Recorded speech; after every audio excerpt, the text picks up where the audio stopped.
Hola, muy buenas tardes, profesora. El día de hoy vamos a presentar nuestro tercer parcial del corte en Derecho Internacional Público. Nuestro grupo está conformado por Angie Xiomara Sicoriza, Daniel Santiago Cruz y María José Pulio León. Bueno, para dar inicio a nuestro tercer parcial debemos tener en cuenta que vamos a tratar los temas de ecofeminismo y derecho internacional hacia un futuro sostenible y equitativo, teniendo en cuenta que estos dos temas resaltan tanto la población femenina y cómo se ha visto involucrada en el tema ambiental y de igual manera las voces que ha tenido para el tema de participación, con el tema de tratados internacionales y la involucración que este ha tenido en el mismo. También vamos a poder evidenciar cómo es una intersección de la justicia ambiental y la equidad de género, puesto que se involucran los derechos humanos, analizando el ecofeminismo y cómo puede incluir la evolución del mismo derecho internacional a proteger tanto la naturaleza y sobre todo el sector femenino. Dicho lo anterior, vamos a proceder a la primera pregunta. Se van a desarrollar 5 bloques. La primera es el ecofeminismo y el derecho internacional y cómo se ve relacionado.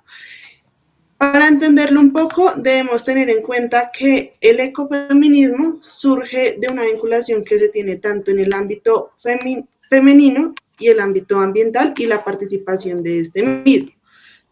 ¿Sí? Y en el derecho internacional es la relación de intersección y de la justicia ambiental, dando así a conocer una equidad de género en donde tanto la balanza, digamos, por decirlo así, de la población masculina y femenina estén los dos en equilibrio y donde los dos puedan desarrollar las mismas funciones sin discriminación alguna. También se puede evidenciar que el ecofeminismo ha tenido una explotación simultánea hacia las mujeres y hacia la misma naturaleza, ya que ha abogado por un enfoque no equitativo y no sostenible. Tanto así que el derecho internacional, por su parte, regula la relación entre los estados y busca la protección del medio ambiente y los derechos humanos, incluyendo el mismo derecho de las mujeres. Las palabras claves a desarrollar dentro de este mismo es que se resalta la población femenina del área de Suramérica, en donde las mujeres se han visto más afectadas, esto debido al cambio climático, puesto que pues siempre suele desmejorar su entorno. Y pues hay una degradación ambiental que puede influir en los derechos internacionales y que así garantiza una protección. Esto al vincularlo con el cambio climático podemos ver que se destacan cómo las mujeres desproporcionadamente se ven afectadas frente al cambio climático y abogando así a su inclusión, puesto que muchas personas que suelen participar de este mismo son líderes masculinos y ellas no pueden tener ni voz ni voto, incluso la construcción de una política en donde ellas puedan pues alzar la voz o manifestarse de acuerdo a las afectaciones que tienen de esto. La justicia ambiental ante esto busca que las mujeres participen de las decisiones tanto políticas como medioambientales y que busca que resuenen tanto en las políticas internacionales como justicias. Las críticas que podemos evidenciar son tradicionalmente por el patriarcado, puesto que se me genera una desigualdad y exige un enfoque que incluye que las voces de las mujeres no sean escuchadas y las que sean comunidades marginalizadas dentro de la toma de decisiones en este ámbito del medio ambiente. También podemos decir que el derecho internacional promueve una justicia de género y busca una integración más equitativa y sostenible. La conclusión que podemos sacar de esta primera parte es que tanto el ecofeminismo como el derecho internacional se interceptan en un ámbito de justicia global buscando una forma de abordar la interconexión y explotación del medio ambiente sobre la opresión que hay en las mujeres y sobre todo en las poblaciones marginadas. Y a medida que el derecho internacional evoluciona, pues el sector de las mujeres también, siempre resaltando la participación, que se genere una igualdad y demás a medida que pues haya un reconocimiento y la importancia que este deba incorporar a las perspectivas de género y la justicia, donde haya un legislador y las políticas internacionales frente a un movimiento junto al ecofeminismo y con sus principales impulsadores. Ok, bueno. En la segunda pregunta nos dice, relaciona y debata la relación entre el derecho ambiental desde lo local y lo internacional y los derechos colectivos de este. Entonces, bueno, la relación entre el derecho ambiental y los derechos colectivos involucra la protección de las comunidades, especialmente en entornos donde son pueblos indígenas y rurales en su entorno, a nivel local. Los derechos colectivos incluyen el derecho a la tierra, la autodeterminación y un ambiente totalmente sano. Las comunidades dependen directamente del medio ambiental, por lo que la explotación de los recursos puede amenazar tanto su cultura como su perspectiva. En estos casos, a nivel internacional, los tratados como la Convención 169 de la OIT y la Declaración de los Derechos de los Pueblos Indígenas reconocen el derecho de las comunidades a decidir sobre el uso de los territorios y recursos naturales. Sin embargo, las comunidades en estos casos vulnerables, aunque no son responsables del cambio climático, estas son las más afectadas, lo que hace urgente la justicia ambiental. Acá encontramos las tensiones, donde estamos como primera, tenemos la explotación versus los derechos colectivos, donde los proyectos de extracción de recursos muchas veces violan los derechos de las comunidades, está afectando su acceso a la tierra y su cultura. Un ejemplo de esto es el caso de Belo Monte en Brasil, donde es la construcción de la represa hidroeléctrica de Belo Monte afectando a los territorios como las comunidades indígenas del río Xingu. Este proyecto desplazó a muchas comunidades donde alteró ecosistemas y lo puso en riesgo de la seguridad alimentaria de los habitantes locales. También otro ejemplo de esto es que tenemos la minería en La Guajira, en Colombia, donde la explotación del carbón en la región ha generado conflictos entre las comunidades indígenas guayú, cuya salud y el acceso del agua han sido gravemente afectados, y las empresas extractivas. También tenemos la implementación deficiente. A pesar de los avances de la implementación de estas leyes que protegen los derechos, sigue siendo muy débil a estos contextos tanto locales como internacionales. Entonces, como ejemplos de esto tenemos la deforestación en la Amazonía, que a pesar de las leyes que protegen a todo pulmón en el planeta, la expansión agrícola, la minería y la tala ilegal ha puesto en peligro tanto los ecosistemas como las culturas indígenas, como que todas estas dependen de ellos. El segundo ejemplo que tenemos de esto es las comunidades afrodescendientes en el Chocó, Colombia, donde a pesar de reconocer todos los títulos colectivos de esta tierra, las actividades mineras ilegales y el conflicto armado de esto han vulnerado todos los derechos de estas comunidades. Avances de todo esto que encontramos, pues como primero el consentimiento previo e informado ejemplo, pues algunos países han avanzado en la obligación de obtener consentimiento de las comunidades antes de todo desarrollar todos estos procesos que impacten el territorio. En segundo, tenemos los derechos de la naturaleza, que son países como el Ecuador y el Bolivia que han reconocido los derechos de la naturaleza, que se esfuerzan en esa relación entre los derechos colectivos como la protección ambiental.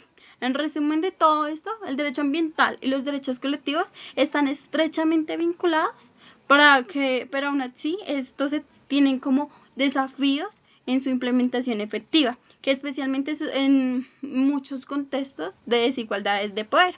Como conclusión, encontramos que la relación entre el derecho ambiental y los derechos colectivos es muy fundamental para garantizar la justicia ambiental en todos estos ambientes ambiental y social. A nivel local, encontramos que los derechos colectivos de las comunidades, especialmente como pueblos indígenas y rurales, son esencialmente para la protección del medio ambiente y la sostenibilidad de esto. A nivel internacional, los tratados y los acuerdos buscan equilibrar ese desarrollo económico para el respeto de estos derechos, pero sin embargo, aún así persisten desafíos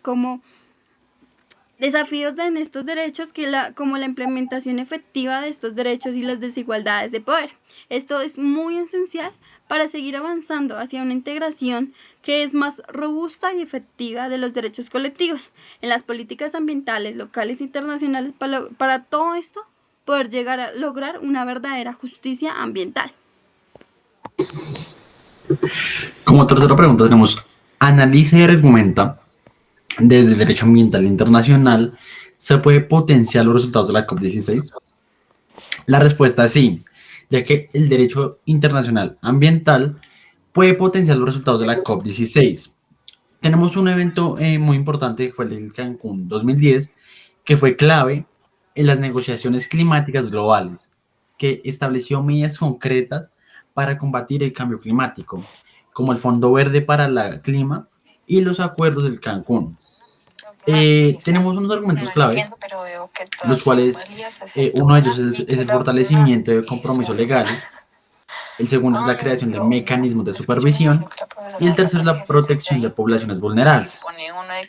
El primer argumento nos centramos en que el derecho internacional puede transformar acuerdos voluntarios de la COP16 en compromisos vinculantes, exigiendo a los estados cumplir con las metas específicas de reducción de emisiones.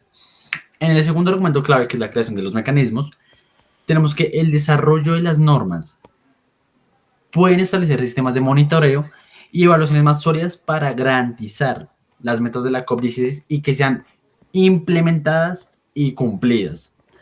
Y como tercer argumento, pues tenemos la protección de las poblaciones vulnerables, ya que las normas internacionales, como las derivadas de la Convención del Marco de las Naciones Unidas sobre el cambio climático, pueden asegurar financiamiento y apoyo técnico para comunidades afectadas por los efectos del cambio climático.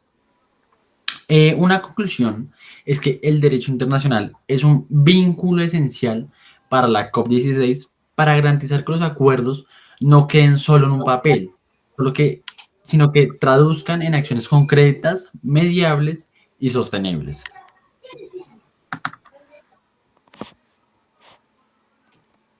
Como cuarta pregunta nos dice, ¿cuál es la importancia de las cortes y jurisdicciones internacionales? Donde las cortes y las jurisdicciones internacionales son fundamentales para el derecho internacional, porque estos garantizan la resolución pacífica de controversias entre los estados o organizaciones internacionales y en algunos casos como los individuos. A ver, las principales jurisdicciones, como primera tenemos la Corte Internacional de la Justicia, que es aquella que resuelve disputas entre los estados y emite opiniones consultivas sobre cuestiones legales internacionales.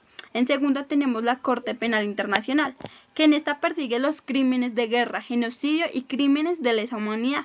En tercera tenemos la Corte Interamericana de Derechos Humanos, que esta garantiza la protección de los derechos humanos en América Latina.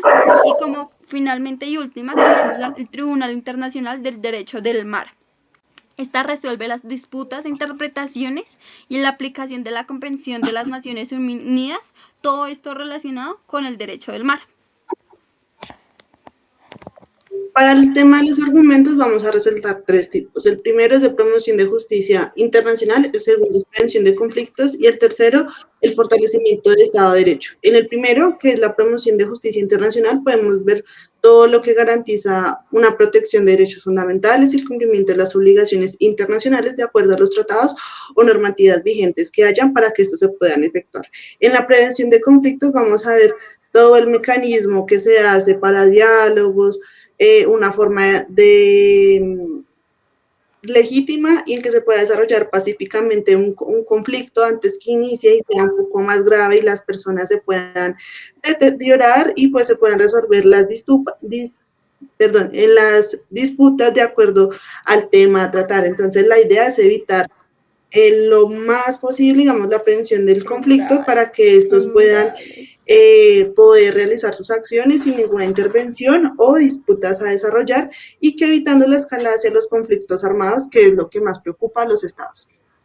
De igual manera está el fortalecimiento del Estado y el derecho en donde se refuerza el cumplimiento de normas internacionales, entonces todo lo que es el tema de normativas, cómo se puede desarrollar y pues que estos realmente se y se puedan promover por la cooperación entre los mismos estados para que haya un tema de equidad entre ellos mismos y que no se vean afectados por otros entes relacionados. Como quinta pregunta tenemos por qué es importante la resolución de disputas en el derecho internacional. La resolución de disputas en el derecho internacional es fundamental porque permite gestionar los conflictos entre estados y otras entidades de manera pacífica, evitando el recurso a la fuerza, a la promovilidad de estabilidad y la cooperación global. Tenemos unas razones principales de su importancia, ya que la primera es preservar la paz y la seguridad internacional. ya que las disputas no resueltas pueden escalar a conflictos armados. Y la resolución pacífica evita el uso de la fuerza y es uno de los principales fundamentos para la Carta de las Naciones Unidas. Tenemos también el fortalecer el Estado del Derecho a nivel internacional, que promueve el cumplimiento de las normas y principios del derecho internacional, reforzando la legitimidad de las instituciones como la Corte Internacional de Justicia, y que también que establece precedentes jurídicos que guíen el comportamiento de futuro a los estados. Como tercero, tenemos fomentar la cooperación internacional, ya que resuelve conflictos que puedan obstaculizar la cooperación en áreas como comercio, derechos humanos, medio ambiente y seguridad. Este tercer ítem genera confianza entre las partes para garantizar un marco de imparcialidad y legalidad. Como cuarto ítem tenemos la protección de los derechos soberanos en los estados, ya que es un mecanismo de resolución que asegura las disputas sean tratadas respetando la igualdad y la soberanía de los estados. También nos ayuda a prevenir acciones unilaterales que pueden perjudicar a una de las partes. Como quinto y último ítem tenemos evitar costos económicos y sociales, ya que los conflictos no pueden ser resueltos y pueden generar pérdidas económicas significativas debido a interrupciones en el comercio o sanciones. Este ítem también nos da la paz que favorece en un entorno estable para un desarrollo económico y social. Tenemos unos métodos principales en la resolución de disputas, ya que el primero es las negociaciones, que pues es la resolución directa entre las partes. Tenemos la mediación y conciliación, que es la intervención de un tercero neutral. Tenemos el arbitraje, que es una resolución vinculante por árbitros seleccionado por las partes. Y tenemos la adjudicación judicial, ya que es la resolución por tribunales internacionales como la CIJ. También tenemos unos argumentos claves, que es, como lo venía diciendo, mantener la paz y la seguridad nacional en disputas gestionadas que pueden escalar a conflictos armados, la protección de los derechos y la soberanía de los estados, que pues la gracia es en los estados poder defender sus derechos dentro del marco legal internacional, y la tercera sería la confianza en el sistema internacional, que es para que la resolución de conflictos fomente la cooperación y cumplimiento de tratados y acuerdos internacionales. La conclusión de la quinta pregunta es que la resolución de disputas es esencial para mantener un orden internacional basado en el derecho, donde prevalece la justicia, la cooperación y la estabilidad global.